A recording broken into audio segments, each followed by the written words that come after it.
Okay, I'll go with the practice on this one. Part of the baseline practice to monitor quantity, frequency, and moral character of media. I have made a commitment before the Lord to not watch Oklahoma Sooner football. Wow. Dun, dun, dun, dun, dun. All right, who has an actual real practice? Yeah, Michael, go ahead. Okay.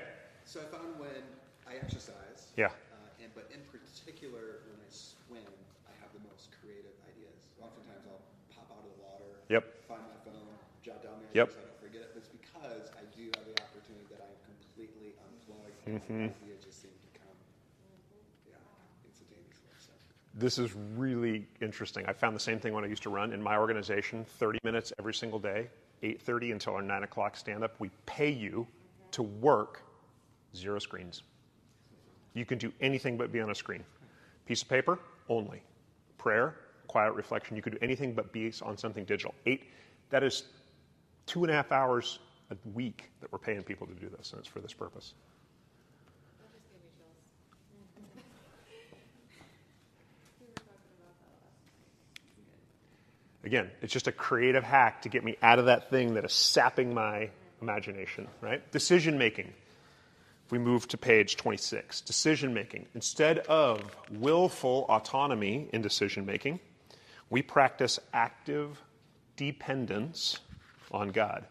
Let's pick up, Chad, we read on page 28 the baseline, and then creative approaches, and then hope for abundance. As a baseline, we commit to daily prayer and at times to major decisions, not proceeding until we have barrier, as you hear and read these words, a prototype practice to creatively become more.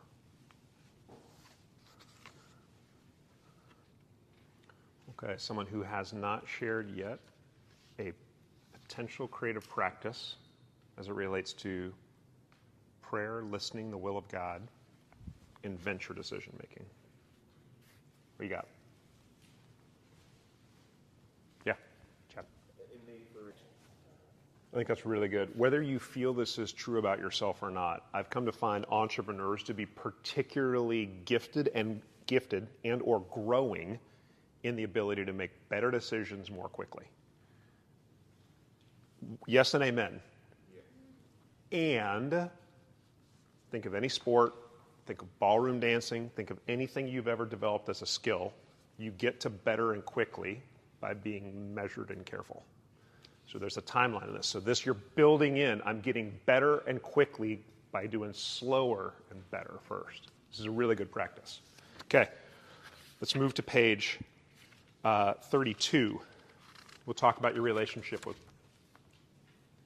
Goodness, I'm on the wrong clicker, y'all. Don't let me take this out of my hand. Your relationship with power.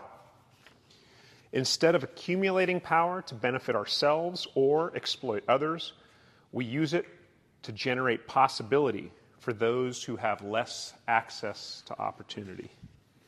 And you want to start us on the baseline practice, and then we'll go creative approaches, hope for abundance. Creative approaches. We seek creative approaches to using organizations as institutions to restructure access to opportunity and capital among communities where these have been restricted through long-term partnerships and networks that rebuild empathy and equity. Hope for abundance. We hope for abundance as God's image bearers, male and female, from all ethnicities and backgrounds, collaborate in all our diversity to be a blessed alliance that brings the full range of human gifts to our work. All right, y'all, that's a mouthful and a sermon. We're going to come back to this in a future month. For right now, 3 minutes. What's a barrier to overcome? What's a practice to do that? Okay, does somebody have a practice they're willing to share with relationship to power? Yeah, Brent. So there's that old dichotomy when you're doing business negotiations and you're dealing with people that people would say, never meet in the middle. You know, always go with your best deal and demand that. Never meet in the middle. And I think rather than that, having a policy and an understanding that not only are you not going to meet in the middle, you're actually going to do more than is required out of the gate. That's going to be our deal. We're going to do more than you even require us to do. And we're going to go above and beyond, let the chips fall where they will. But we're not going to demand, what we think we need. Instead, we're going to give you even more than you think you need. So for a business to sustain, it has to be profitable. Once a business is sustaining and profitable, it can do redemptive things.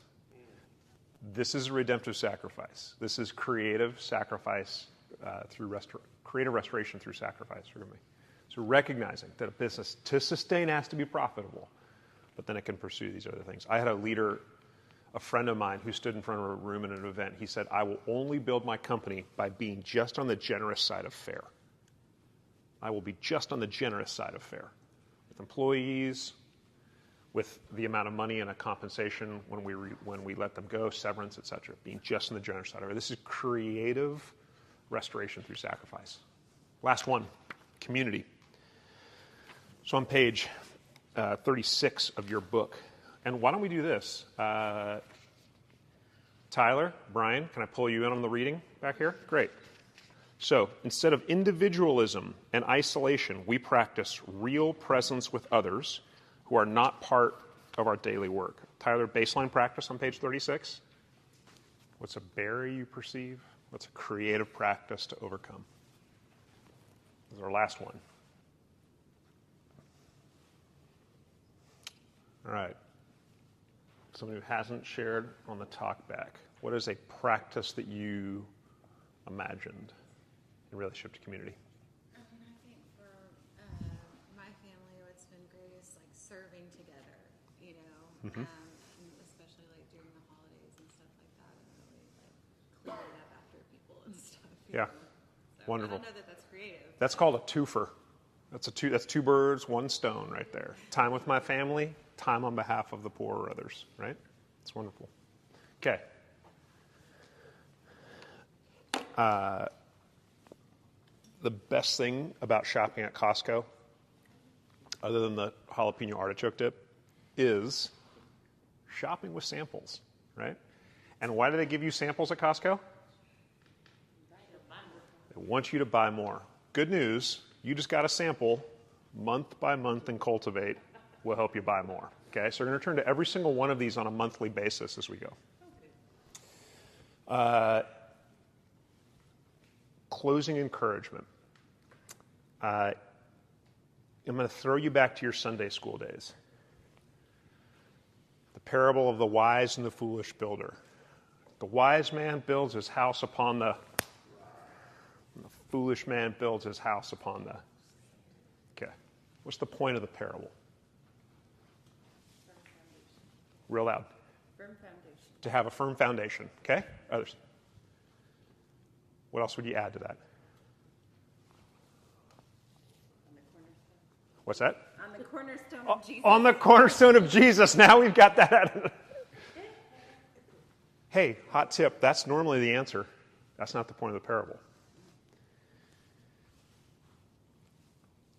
A person who hears these words of mine and puts them into practice is like, simile, a wise man who builds his house upon the foundation.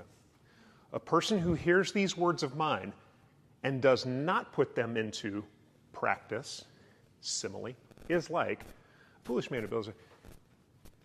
The foundation of Christ is, in fact, the practices.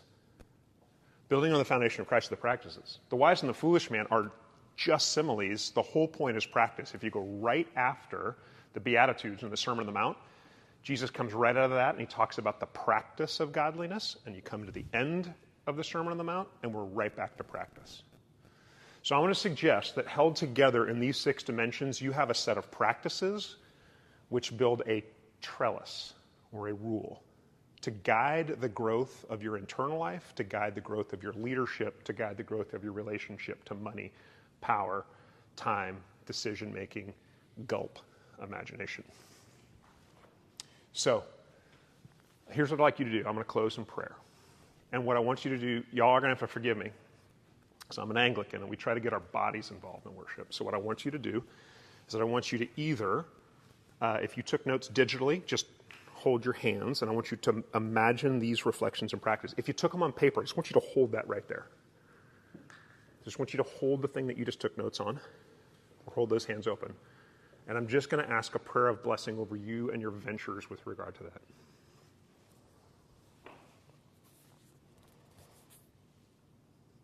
Sisters and brothers, as you practice redemptive entrepreneurship by living with Jesus in your venture for Oklahoma City, may the Lord bless you and keep you and cause his face to shine upon you and be gracious to you. May he turn his face towards you and show you peace. Amen.